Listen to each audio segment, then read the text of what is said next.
Hello everyone, it's GigaBeef here, and today we're going to be taking a look at the M4 in 1212. I've been using this weapon quite a bit recently, and I actually think it's pretty decent, but it's not just a one-size-fits-all choice anymore in the Tarkov meta like it used to be, with semi-auto weapons so much stronger since the Recoil nerfs. So is the M4 actually any good in 1212? Well, it's still probably the most moddable weapon in the entire game, and it gets to a very low recoil number, but that might not matter anymore. If you want to run 5.56 on a budget, the AK-101, the SCAR and the MDR are likely better choices, or straight up the ADAR if you want to go semi-only, which I actually think is quite compelling. However, you can't get to 28 recoil on the full auto versions, and sometimes having really low full auto recoil is actually still pretty decent at close range. Using the M4 is somewhat of a stylistic choice, and you do get a vast array of modding options, and it's super cool to use, but I'm not going to sit here and tell you that it's the best gun in the entire game, because the way that 1212 is panning out, I'm not sure that that's necessarily the case. It is still very fun to use, and I do think that it fits a very large variety of roles though, which is the reason why I've been using it a lot and actually having some really good success with it. So what we're going to do as usual is to run through the lowest recoil build for this weapon, and so starting off with Mechanic, we can get the lower from him at 20k, 20.6k, which is really usually my starting point for this kind of thing. So if we edit this preset, we can go and find the lowest recoil build for this gun. Now the M4 works very slightly differently from some of the other weapons because I take a completely different route when I'm making my budget builds, but I'll show you that in a second once we're finished with this. So to start with, on the receivers, the one that's meta is the Ultor, this one here, and this one gives a decent amount of vertical recoil reduction, more so than the others. We'll use this one to start with. On pistol grips, there's really the Growl, it's the lowest weight with the highest ergo, so we're going to use that here. On the stocks, the best one is the Strike Industries Advanced Receiver. We'll use that, and we're going to stick on the PRS Gen 3 stock after that, which has the most recoil reduction out of all of the stocks available for the M4. In terms of the bolt, the Raptor charging handle, it doesn't really matter, the Raptor or the Raptor Grey, these both the same, they're just a different color. We'll just pick the Raptor on here. And then as usual, we're going to pick the very longest barrel that we can, which is the 20-inch barrel, stick that on here. In terms of handguards, let's just move the stats out of the way. In terms of handguards from Skier at level 4, you can buy the SAIQD, which is one of the 3% reduction handguards along with the Mark 10, which we're going to use in the other build, but for now we'll use this. We'll use a rail, the M-Lock 4.1, and then stick on the RK2, which I never really use, but it's always good to see the minimum recoil, so we'll put it in there to begin with. In terms of gas blocks, the Mark 12 is the one you normally use, but the JP Enterprises has a very small extra increase in recoil reduction. And then in terms of suppressors, the best one at the moment is still the Silencer Co suppressor, so not much has changed here. And as you can see, that gets you to 28 vertical recoil and 29 ergonomics. So the ergonomics really sucks. We don't even have a scope on, and we don't have a magazine on either. The 28 vertical recoil is pretty insane. But just so you can see how this actually works out in terms of recoil and what it feels like, we're going to put one together and fire it on the range. And I'm not going to actually use any compensation with my hand or anything, so let's just see how it goes.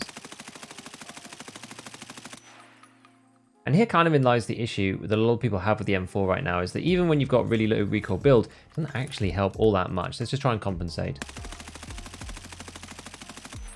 If you're really specifically trying to keep on target, then you can compensate for it, but you see at the end, the way that it flicks around the target, it's quite extreme. So I don't know whether these really super low recoil builds is necessarily worth it. So just jumping back into our build for a second, the problem that we have here is that pretty much all the parts are bespoke. Once you get from the lower, the upper receiver, the barrel, all of these parts are basically bought independently, which makes it very difficult to scale this one back into a budget build, because you have to change the barrel, you have to change the charging handle, the handguard, the suppressor, the stock, pretty much everything. And so I'm going to go about this a completely different way, which again, it's still going to be starting off with the Mechanic lower that we usually use. And if you've visited my channel in the past, you'll know that this is the way that I start pretty much every M4. And what we're going to do is we're going to take the lower here, we're going to jump onto the flea market, we're going to look for an ADAR. It doesn't actually matter what durability the ADAR is because we have our lower already. So sometimes you can get them really cheap. So that's 20k for the ADAR. If you're going to sell that back to fence, I mean, it's probably borderline, honestly. Yeah, 17,000 selling it back to fence. But the beauty of what you get with this ADAR is when we open it up, we get our barrel, we get our upper, which we're going to take the handguard off because we don't really want that.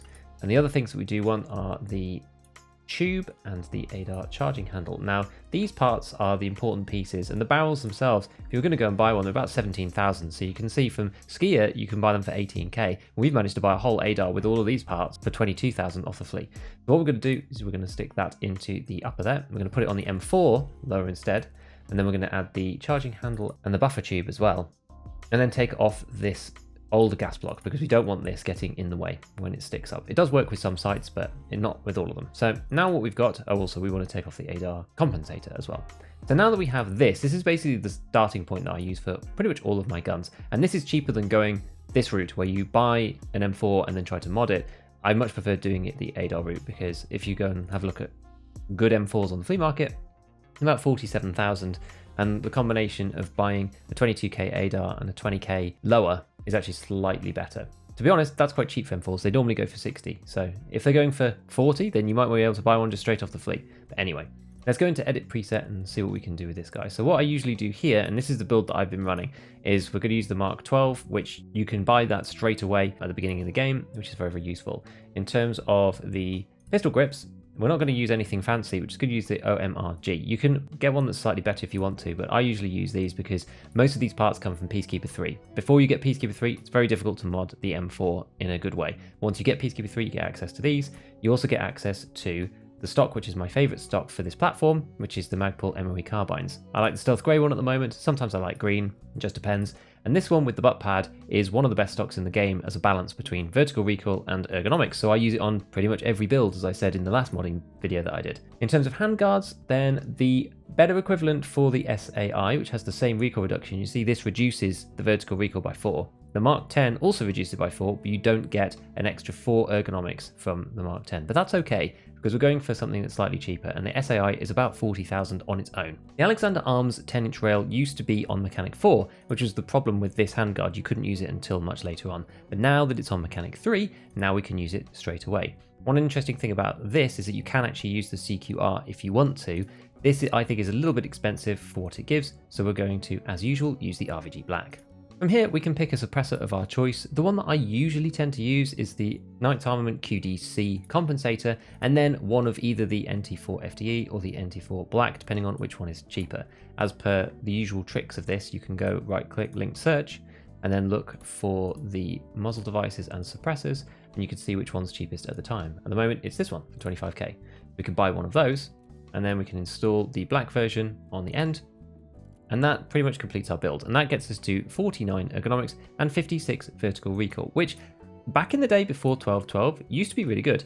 Now I just wanted to say something on costs quickly. If we go to find parts, we can total up how much this is actually going to cost. So let's get rid of the things that we bought as part of the base version of the build. So we do actually need the rail, the pistol grip, a new gas block, and a compensator with a butt pad and a stock, the foregrip, the handguard. We don't need the barrel because we already bought that as part of the ADAR.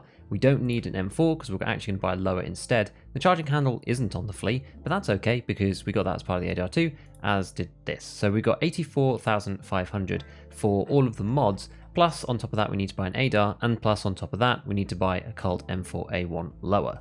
So all in, that comes to about 127,000 rubles, which for this build I really don't think is that bad at all, honestly.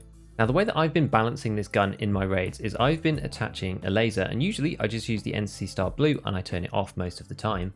And then on the top I'm using something relatively cheap but good as an optic, and I've really fallen in love with the TAC-30. So you use the Night Force mag mount 30mm scope, any of the 30mm mounts will work, and then you go for the TAC-30 on the inside. Now instead, alternatively, if you don't want to use this exclusively for combat and you don't want to use the laser, you can pick another scope mount which is slightly easier to apply other things to. So if you have a look for the JP, you can then attach one of my favorite optics, which is the Delta Point, and then you can still get the TAC-30 inside. But I've not really been doing this. I've just been using the one times on the TAC-30 and then lasers for when you get really, really close. And basically you end up with this gun here, which is the one I've been using plenty in my raids. And honestly, it's working out really, really nicely. So the thing about this is that you have to realize that 56 recoil these days just isn't going to get you what you used to. So if we go into the hideout again and just have a little feel and play around how it feels, on full auto it feels very, very bad. And this is really the thing. If you're trying to fight over a decent distance,